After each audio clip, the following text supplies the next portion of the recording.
the U.S. and Brazil in the 21st century, next on International Focus. The Institute of World Affairs at UWM and Milwaukee Public Television present International Focus, a global magazine linking Wisconsin and the world.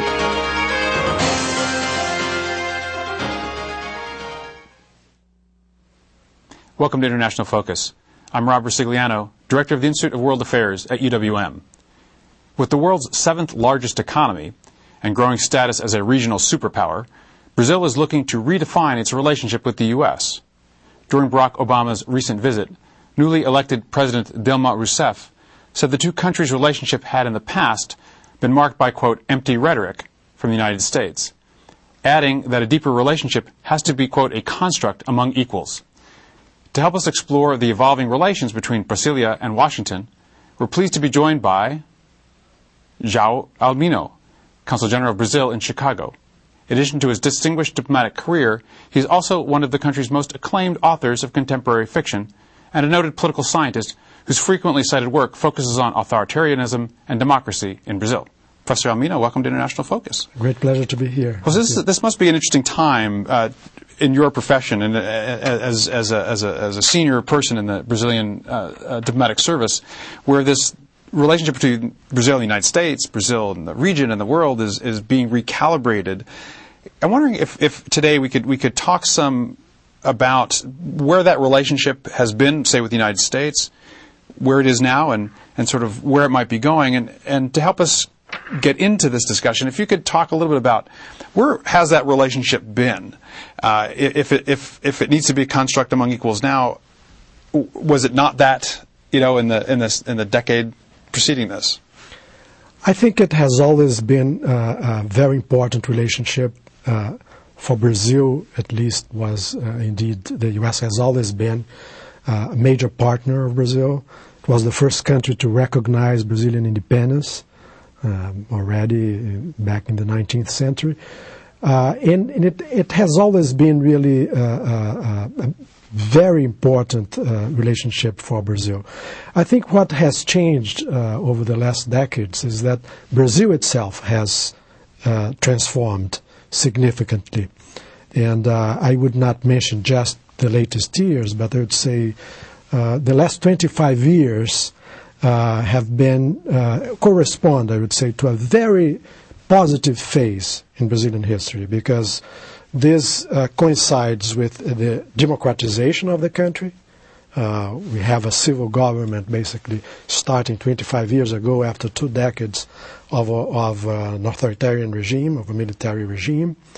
We with the Constitution of 1988, we have really very modern institutions that are working well. We have gone, in fact, through crises, both political and economic, that could very well, that were well confronted, I would say, by these institutions, that could withstand them well. We are also a stable economy, and this already for 17 years. Of course, there are times when there's more inflationary pressure, but nothing comparable to what we had in the past. Well, that must be a pretty key point in your history, because there's so many countries, whether it's Latin America or other parts of the world, that are constantly seem to be trapped in this cycle of forward and back, progress and economic or political. But Brazil is maybe showing a different way here with actually breaking through that. Is that the case? I think it's one thing that is really important to highlight is the fact that the country has a total political stability. We have had, say, opposition parties coming to government without this creating any kind of crisis whatsoever in any way. I mean, not even for the stock market, for example, which is sometimes become nervous when there is an important change in government. So total political stability with full democracy, I mean, with free press, with total freedom of political organization, with total freedom of party organization. And on the other hand, as I said, economic stability. generally speaking. This, of course, has had an important impact also on the inflow of capitals, investment, and so on. We can add to that some other significant factors that also help this image of a strong economy. For example, Brazil is a country that has, through, I think, right policy, could face well the challenges, for example, in the area of energy. In the 70s, we imported most of our oil, for example, and we were much dependent on energy from foreign countries. We started already in those days an ethanol program, which is now 30 years old. Nowadays, 90% of cars in Brazil are flex fuel. They can use ethanol. More than half of the cars in Brazil already use it regularly. You will find ethanol in any pump throughout the whole country. I mean, it's well distributed throughout the whole country. The energy matrix in Brazil is mostly clean, compared to, for example, OECD countries where only 6 to 7% of energy is renewable. In Brazil, most energy is renewable, coming from either hydroelectric power or ethanol, for example. We are also, say, lucky, but it's also the result of much work that has been done by mainly Petrobras, the Brazil state company, and other oil companies. There have been huge discoveries also of oil reserves along the coast of Brazil. So the country is nowadays self-sufficient in energy, but with the prospect of becoming a major exporter of energy. I mean, energy is seen now as whether it's the United States or anywhere, really as being one of the pillars of a successful, stable country. Has that been one of the real drivers of the Brazilian success story up to this point? I think recently it has been. I mean, it's in the prospect for the future. Many people say the fact that the country is self-sufficient and could become a major exporter of energy, of course, this would play a role in Brazil's future. But nowadays, I think it's not only that. I mean, Brazil has a very complex economy. It is a country that has an industrial base that is very much diversified. For example, it's the third or fourth, depending on the criteria that you use, world's producer of aircraft, for example. So this shows the complexity of the Brazilian economy, which is very developed, even technologically in certain fields. It also has a very strong agricultural base, in a very modern agricultural base. For example, Embrapa, which is a research enterprise, partly state company in Brazil, is one of the most important research institutions in the whole world. And it has had an impact also on the production of grains and other crops in Brazil, not only in Brazil, because it has also played a role elsewhere. It has, through technical cooperation with other countries. So a very modern agriculture, agribusiness industry.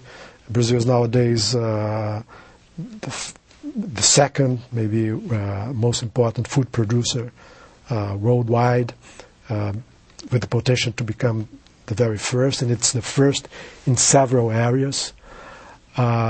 So I would say it is today already an important economy, as you mentioned, the seventh largest economy, with sustainable growth, which is important to highlight. I mean, there isn't spectacular growth, but there is sustainable growth in Brazil. And the recent world economic crisis could show that it has a solid economy even in the financial sector. It is widely, I think, the country is widely viewed as having been the last one to enter the crisis and the first one to exit the crisis. One reason for that being, in fact, a very healthy financial system. which is solid in the private segment of it, with very strong private financial institutions, right, and also in the state segment of it, with very strong also state financial institutions that could help in the crisis. When President Lula came into office, I mean, this was sort of not the expectation, right? There were fears in the United States, certainly, that it was going to be a major turn to the left, and it was going to be bad news for industry and economic growth in Brazil, according to sort of the more conservative economists. But his presidency, and now the presidency of President Rousseff, really seems to be a fly in the face of that. That it beat the expectations, and no one would have expected, I think, this maybe. Yeah, the country reached, I think, maturity, both in economic and political respects, and both President Lula and now President Dilma Rousseff have made it very clear that it's very important, for example, to keep contracts, agreements, and this has been done. And in fact, that was a pledge by President Dilma Rousseff in her inaugural address. That it's very important, in fact, to respect all contracts, which is important for any country. And I think one important development with the Lula administration is that not only there was, say, a certain continuity in terms of this economic performance of the country, and in fact there was a very positive development in terms of Brazil reversing its previous say, indebtedness situation and becoming a creditor country. The huge accumulation of reserves, now above $300 billion. But I would say a very major change in the social performance. We have about a minute before the break, and I want to come back. This is a critical point. I mean, Brazil is such a diverse country, socially, culturally. How has that played out? Well, one thing that happened in these latest years is that a very important segment of the population rose to the middle class. There was a significant reduction in poverty. There was a very significant increase of the middle class, and there was a reduction in inequalities.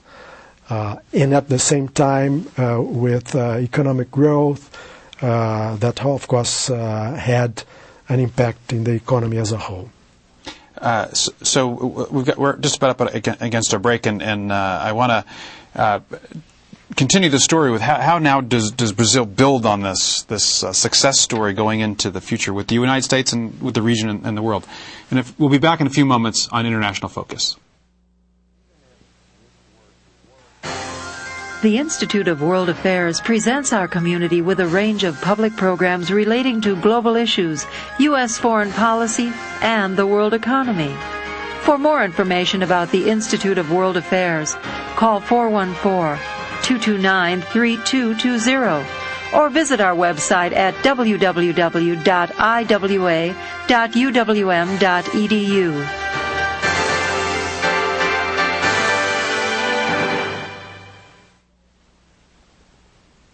Welcome back to International Focus. We're talking about Brazil with Ambassador Almino, the Brazilian Consul General in Chicago. And Mr. Ambassador, we really talked about the dimensions of what has accounted kind of for this Brazilian success. I mean, the political stability, the economic growth, along with social development, but very difficult, balls to juggle all at once.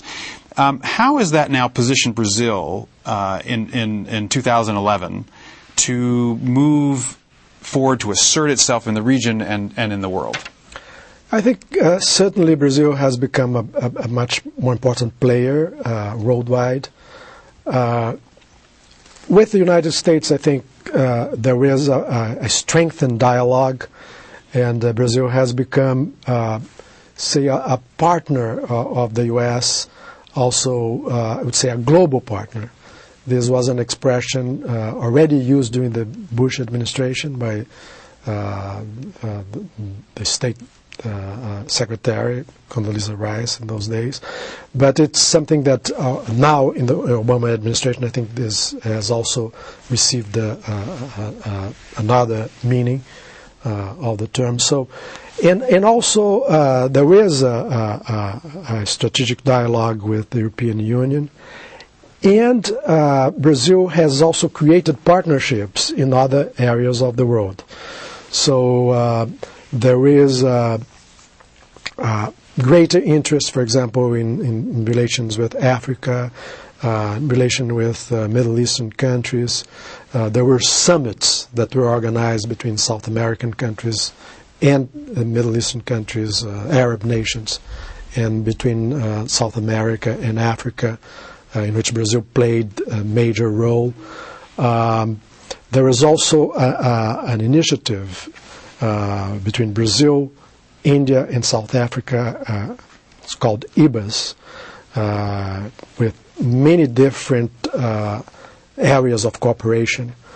The BRIC was institutionalized somehow, was a concept that created Brazil, Russia, India, China. Exactly.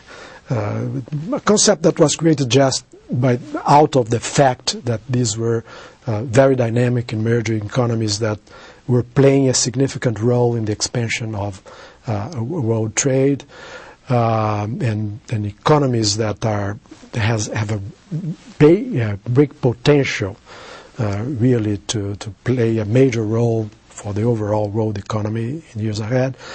But in fact, this was institutionalized as now there is indeed a political grouping of the BRIC countries, to which now South Africa has been added. So there's also, say, a strengthening of this relationship with these other countries. And I should add to that South America itself continues to be the number one priority for Brazil. I mean, the Mercosur itself started out of an initiative between presidents of Brazil and Argentina already in the mid-'80s. Finally the agreement was established in the beginning of the 90s. Nowadays, Argentina is for Brazil the third most important trading partner, right after China and the United States. South America as a whole is more important for Brazil economically than, for example, the European Union nowadays. So this is an area that is really an important priority for Brazil. Of course, not only for economic reasons, but also for, and maybe even more so, for political reasons. There's been a debate in the United States when they look at the ascendancy of Brazil within the concept, the construct of the BRIC, or in the construct of South America, and almost two schools of thought. One is saying, hey, this is a threat. This is a threat to the dominance of U.S. power and its ability to exercise its influence in the world, versus those who are saying, well, this is a welcome development in that it finally means shouldering more of the burden for dealing with the many issues that affect the world globally, whether it's energy or security. How has Brazil kind of navigated that debate between those that might see it as a threat versus those that would see it as a potential ally? Well, I would say that only the second view has been important, really, politically speaking, because this is also the view that has been expressed by the U.S. administrations, not only the current administration, but even the previous one. As I mentioned to you, already during the Bush administration, for example, Brazil was starting to be viewed as a global partner. There was the signing of the Memorandum of Understanding on biofuels. President Bush was in Brazil. Now President Obama was there recently, reasserting this interest of the U.S., recognizing the importance of what has been achieved in terms of the Mercosur, in terms of the creation of the UNASUR, which is this grouping of South American nations, viewed very positively by the U.S.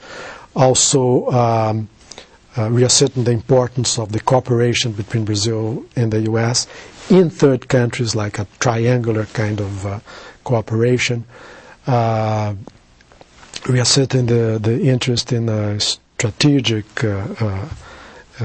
say, dialogue in terms of energy, for example, which is important, I think, for both countries in the future. So I think this is the way to see the relationship between Brazil and the U.S. for the future. I think it's something that will be mutually advantageous. The fact that Brazil can play maybe a major role in certain respects. I should mention maybe one fact that is important to highlight. Brazil is a multicultural country that has received influence from all over the world. It is maybe together with the U.S., but it is one of those big countries that have actually received large flows of immigrants from all parts of the world without any exception. Just to give you an example, the largest Japanese community outside of Japan is in Brazil. From the Middle East as well, say possibly the largest Lebanese community outside of Lebanon is in Brazil. So we have large flows of immigrants from Germany, from Italy, from Eastern Europe, from of course from Africa, even from countries of South America, from Asia. This, I think, has created in Brazil a culture that is very open to the world, that is very tolerant, that is very understanding of other cultures. Brazil is a country that has 10 frontiers, which is something that is unique in itself. But what is, in fact, even more significant is that lives in peace with all its neighbors for over 140 years. So a very peaceful country that has taken part in the creation of all of the important multilateral agreements of the most important world organizations to this date, that has given important contributions to international law, that has always, in fact, abided by the international law.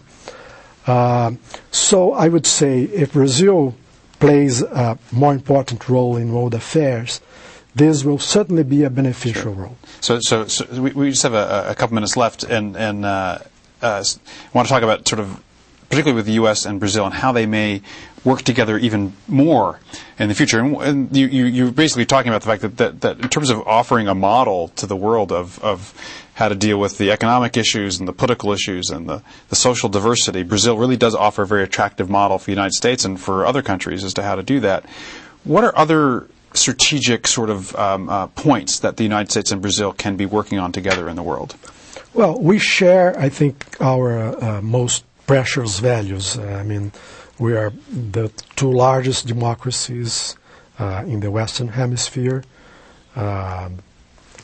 Freedom of expression, freedom of organization,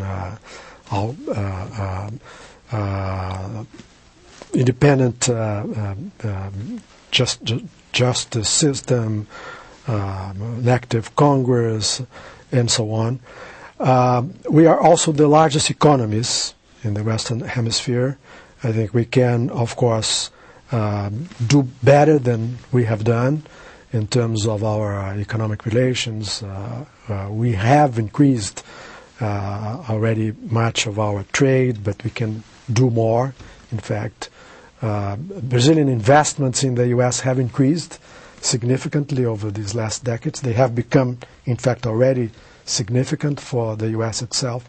But I think even more can be done mutually in terms of investment, of developing areas of cooperation.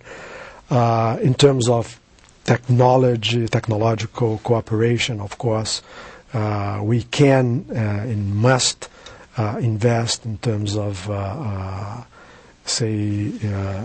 importing, in some respects, technology in certain areas.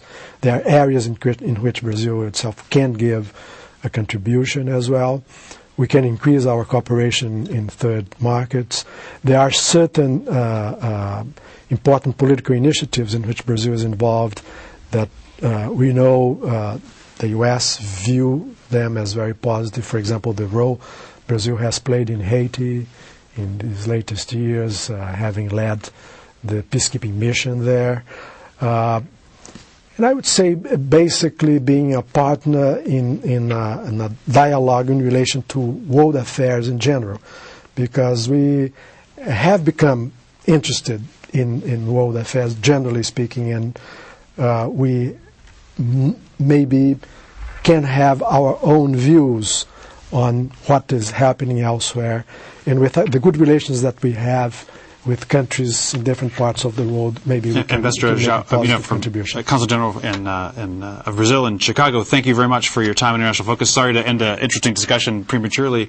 Thank you for your time, and we look forward to watching developments in the future. To our viewers in International Focus, we'll see you again next week.